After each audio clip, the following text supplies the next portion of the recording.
전해드린 대로 이재명 대표를 겨냥한 유동규 전 본부장의 폭로전이 이어지고 있습니다. 네, 관련 내용 이승훈 변호사, 정혁진 변호사와 함께 자세히 짚어보도록 하겠습니다. 안녕하세요. 안녕하세요. 네, 먼저 유동규 전 본부장의 발언 듣고 이야기 이어가겠습니다. 세 사람이 있어. 김문기 씨, 저, 이재명. 세 사람이서 18을 다 돌았죠. 한 4-5시간 걸리죠. 다 호주는 캐디가 없어요. 그러다 보니까 서로 동반자끼리 더 친밀성이 또 오히려 더 좋죠. 이제 또 김문기 차장은 좋은 추억이잖아요, 본인으로서도. 그리고 시장하고 이렇게 골프도 치고. 김문기 차장도 많이 준비해왔거든요, 골프 장비나 이런 것들을. 그래서 공도 많이 챙겨오고. 시장님 공 많이 잊어먹을까봐. 그래서 이제 그렇게 이제 서포터도 다 하고 카드도 다 몰아주고 이제 가서 시장하고 많은 이야기도 하고 이제 그랬고. 이제 거기서 앉아가지고 거기서 이제 두런두런 이제 이야기도 많이 하고 예전에 그 리모델링 이야기도 하고. 근데 그걸 기억 못 하신다고요? 자, 이거 굉장히 구체적인 이야기를 유동규 전 본부장이 했는데, 자, 유 전 본부장의 이야기는 이렇게 구체적인 일들이 있었는데 기억을 못한다는 건 말이 안 된다, 이런 말인 거죠? 일단은 골프를 몇 번이라도 쳐본 사람이라면 유동규 본부장의 말이 얼마나 신빙성이 있는지 잘 알 수 있을 것 같고요. 더군다나 국내에서 친 것도 아니고 호주에서, 그다음에 골프는 되게 4명이 치는데 3명이 치고, 그다음에 이제 캐디가 있어야지 하는데, 저도 이제 미군 골프장 같은 데 가면 캐디가 없거든요. 그럼 채를 여러 개를 갖다가 필드 안으로 들고 가야 되고, 또 그 다른 사람들도 좀 도와줘야 되고 막 그래야 된단 말이죠. 그다음 무엇보다도 중요한 것은 에피소드가 어떻게 보면 재미있고 어떻게 보면 씁쓸한 그런 에피소드인데, 그런 일이 있었는데도 그 이재명 대표가 그 김문기 씨를 기억을 못한다, 이건 말이 안 된다라는 생각이 들고. 근데 저는 어떤 생각을 했냐면요, 왜 3명이 쳤을까?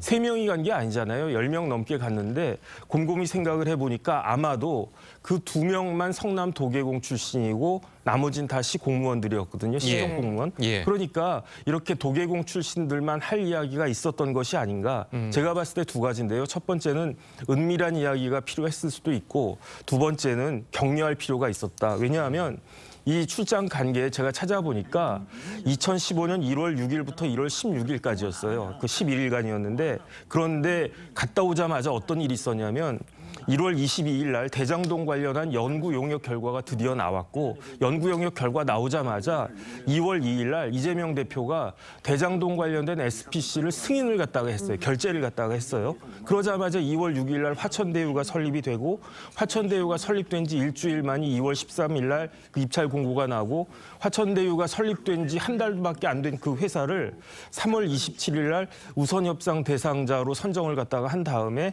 드디어 이제 5월 달에 사업 협약이 체결이 되거든요.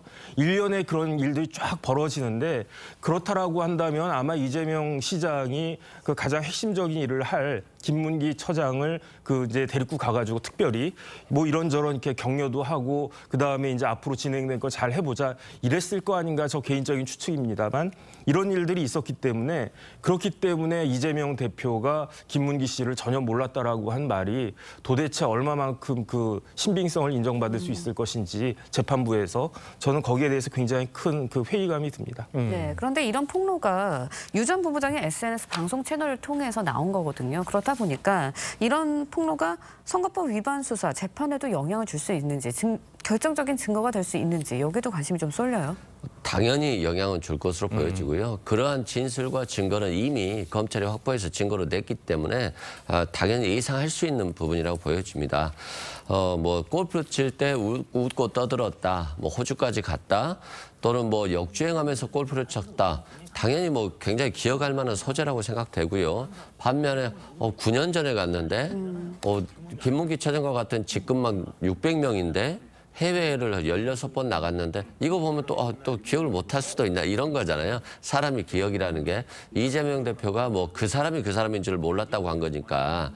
그래서 저는 그렇습니다. 요즘 정치가 SNS 시대고 미디어 시대고 상대방을 프레임에 끼워 넣는 시대잖아요. 그래서 그 프레임에 빠지면 나오기 힘든 건데, 결국에는 이재명 대표를 어떤 부정적 불법적인 프레임을 씌우려고 하는 거거든요.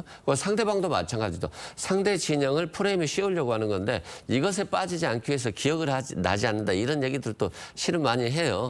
오세훈 시장도 청량 갔을 때 안 갔다. 근데 기억에는 겸손해져야 된다 이런 말을 했듯이 그런 측면에서 형벌 법규는 명확해야 되거든요. 허위 사실 공표죄예요. 그러니까 이재명 대표에 대한 도덕적 비난 할 수 있다고 봐요.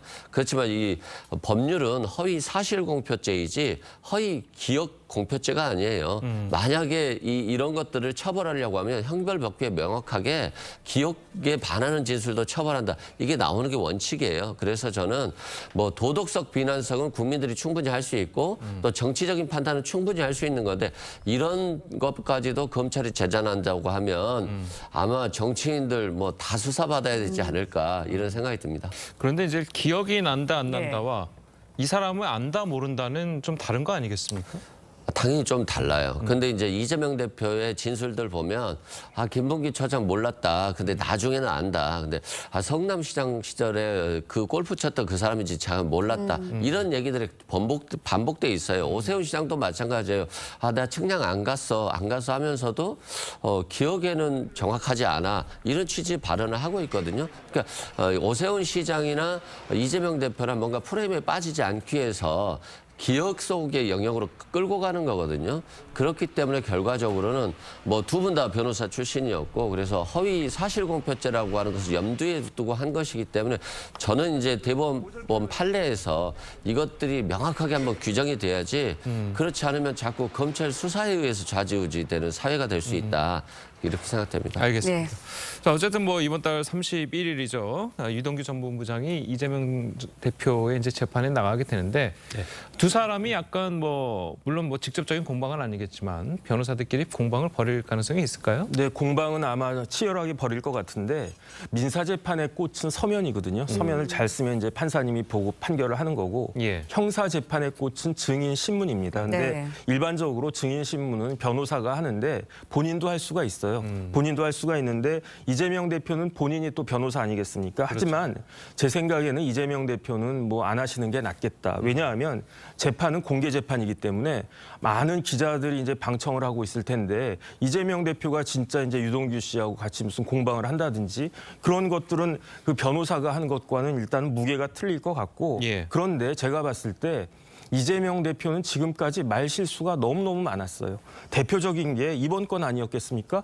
뭐 굳이 김문기 씨 모른다고 이야기 안 했으면 이런 일로 그 당을 갖다가 위험에 그 아주 큰 위험에 빠뜨릴 이유도 없었는데 괜히 쓸데없이 이런 말 저런 말 이렇게 나서서 하다가 이렇게 스스로 덫에 걸렸는데 그렇기 때문에 제 생각에는 이재명 대표가 뭐 아는 것도 많고 하고 싶은 말이 많고 입도 근질근질 하시겠지만 이번에는 뭐 앞으로도 마찬가지겠지만 자제하시는 것이 더 낫겠다. 저는 그렇게 생각이 됩니다. 네, 이재명 대표는 기억이 잘 나지 않는다. 유동규 전 본부장은 이렇게 구체적인 정황이 있는데 기억이 어떻게 안 나냐 이런 입장이거든요. 주장이 굉장히 첨예하게 갈리는데 재판부가 어떤 기준으로 이걸 진실을 가릴 수 있을까요? 결국에는 그런 것 같아요. 이게 허위 사실 공표잖아요. 이걸 사실로 볼 수 있느냐. 이재명 대표의 머릿속에는 분명히 기억하고 있는데 또 사진이라든가 김문기 차장과 같이 골프 쳤던 사진, 또 김문기 씨가 보고받았던 문서, 또 김문기 씨가 리모델링 토론회에 참석했던 것들 이런 사실이 있는데 왜 이재명 대표는 기억을 못해 이런 거거든요. 아마 거짓말일 것이다. 이런 것이기 때문에 결국엔 재판부가 어떤 기억의 영역이지만 이걸 갖다가 객관적인 사진 등으로 사실의 영역으로 포섭할 수 있을지 그리고 이게 공표죄잖아요. 그러면 이걸 김문기 씨를 몰랐다. 그 사람이 그 사람인지 몰랐다라고 하는 말 자체를 예. 적극적으로 공표한 것으로 볼 수 있는지 이것에 따라서 유무죄가 갈릴 것 같고요. 아마도 이제 과거 친형 강제 입원과 관련해서 관여적이 없다. 이것들은 소극적 표현이다. 이걸 사실관계를 밝히지 않는 것만 가지고 공표라고 볼 수 없다. 이런 판례가 있기 때문에 무죄 가능성은 좀 높아 보여요. 그렇지만 뭐 재판은 기다려 봐야 될 것 같습니다. 알겠습니다. 자, 다음 이야기도 좀 잠깐 해보도록 하겠습니다. 이 화천대유 대주주 김만배 씨가 대장동 범죄 수익 390억 원을 은닉한 혐의로 다시 재판에 넘겨졌죠. 당초 알려진 은닉 재산보다 50억 원이 늘어났는데 네. 자, 이거를 어떻게 찾아낸 건가요?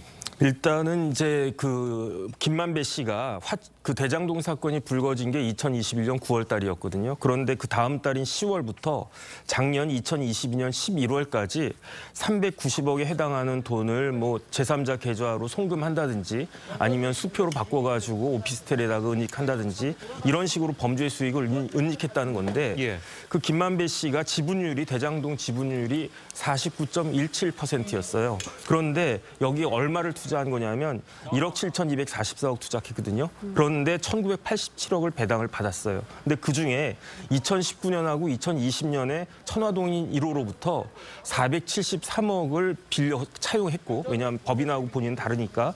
그다음에 2021년 그러니까 이게 그 직전에 그 직후에 화천대유로부터 423억을 배당받았거든요. 이 금액만 합쳐도 900억이 된다고요. 그런데 이 금액들 중에서 일정한 부분을 갖다 계속 은닉을 갖다 해온 것을 처음에는 검찰이 한 260억 정도 찾았다라고 했다가 지난번 구속영장 때는 340억을 찾았다고 했다가 요번에 이제 구속영장 저 공소장에는 390억으로 계속 이제 검찰이 찾아내는 돈이 늘어났는데 이런 것들은 뭐 계좌 추적이나 뭐 여러 가지 이제 진술을 갖다 통해 가지고 계속 더 그 발견하는 것 같고요.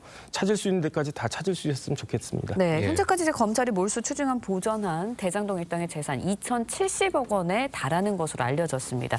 은닉 재산이 어디에 쓰였는지 그 용처를 밝히는 것도 중요할 것 같은데 수사 어떻게 진행되나요? 일단 은닉 재산을 수사하는 것도 중요하지만 이게 불법 수익이라는 게 중요한 거예요. 예를 들어서 곽상도 씨 50억을 받았습니다만 무죄 판결이 났잖아요. 그러면 뇌물이 아니기 때문에 몰수할 수가 없어요. 그래서 은닉 수사가 먼저 중요한 게 아니라 이게 불법 수익이라는 것을 먼저 입증해야 된다. 그래서 대장동 일당과 성남 씨가 공모해서 불법 수익을 받았다는 걸 먼저 입증해야 되고요. 두 번째는 이게 김만배 씨가 농지를 구입했다는 거잖아요. 예. 농지 구입 의사 없이 구입했다라고 한다면 농지법 위반이고요.